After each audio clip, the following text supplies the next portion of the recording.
in Rosen, Discrete Mathematics and its Applications, section 12.1, introducing Boolean algebra.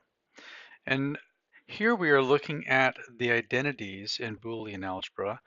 And if you'll take a look at the names of these identities, you'll see they are identical to the identities in propositional logic. We have double complementation, which we call double negation in propositional logic, idempotency, identity, domination, and so forth. And as you'll see later, propositional logic and Boolean algebra are really two different perspectives on the same concepts in Boolean algebra. And just we'll note a couple of the similarities. Complementation in Boolean algebra is very much like negation in propositional logic. Boolean multiplication in Boolean algebra is essentially the same thing as the conjunction in propositional logic. And Boolean addition is essentially the same thing as disjunction in propositional logic. And usually, in this case, 1 will be the same as true and 0 will be the same as false. So, and note that we do introduce a new concept here, although we could say the same thing about propositional logic, is that note that many of these identities come in pairs, and these pairs relate to one another in that each is the dual of the other. We'll explain what the dual is on the next slide, but you can achieve a dual identity using the techniques of writing down the dual, or another identity if you have an identity. Like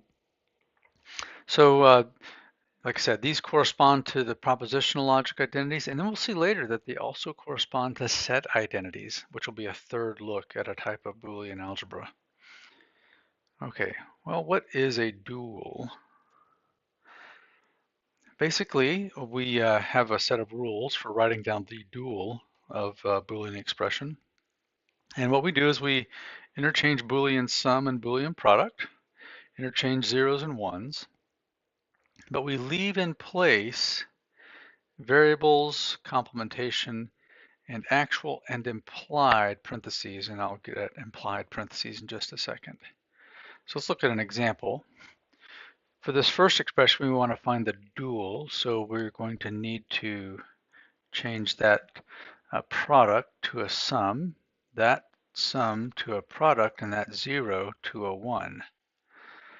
And then in the second one, we have that implied parentheses, because if you'll recall from propositional logic, that conjunction has precedence over disjunction, and in Boolean algebra, Boolean product has precedence over the Boolean sum. So we have implied parentheses there.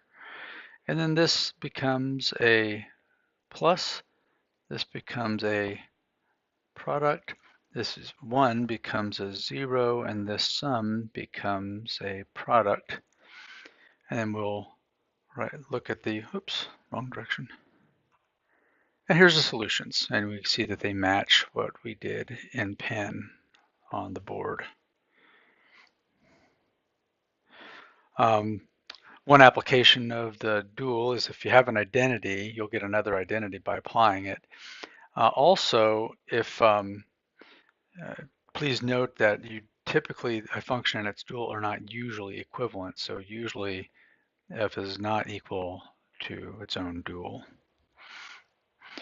All right, so that's duality. And then finally, we'll note some general. Oh, this is good. This is, I apologize. This is the truth table to show the identity. You can always prove identities with truth tables as we could in propositional logic. We'll do the same in Boolean algebra. Here we're going to prove the distribution of Boolean product over the Boolean sum. And since there are 3 variables here, we're going to have 2 to the 3rd rows to get all possible values for x, y, and z. And we'll create columns for sub-expressions. And we'll note that the x times y plus z in the Boolean sense is equal in every instance to x times y plus x times z in the Boolean sense. So I encourage you to do the truth tables for all of those identities, but in particular, I think it's interesting to look at the other distributive law, and that would be the distribution of Boolean sum over Boolean product. That'll be x plus y times z, and I'll put that in parentheses. And that is equal to x plus y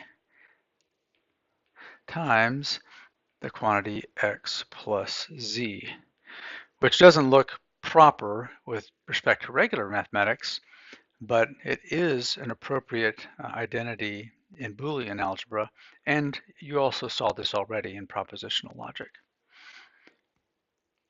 So in the general sense, we're only looking at a type of Boolean algebra, but Boolean algebras always have two binary operations.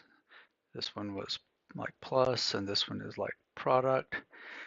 Two elements could be 0, 1 or true, false. And then a unary operation, negation or complementation for everything in the set, the two-valued set of B. And like I said, you've already actually seen a Boolean algebra in propositional logic. You just saw another one in this introduction related to zeros and ones and Boolean pluses and Boolean products. And then in chapter 2, we're going to encounter a third one related to set properties and set mathematics. And that is your introduction to Boolean algebra.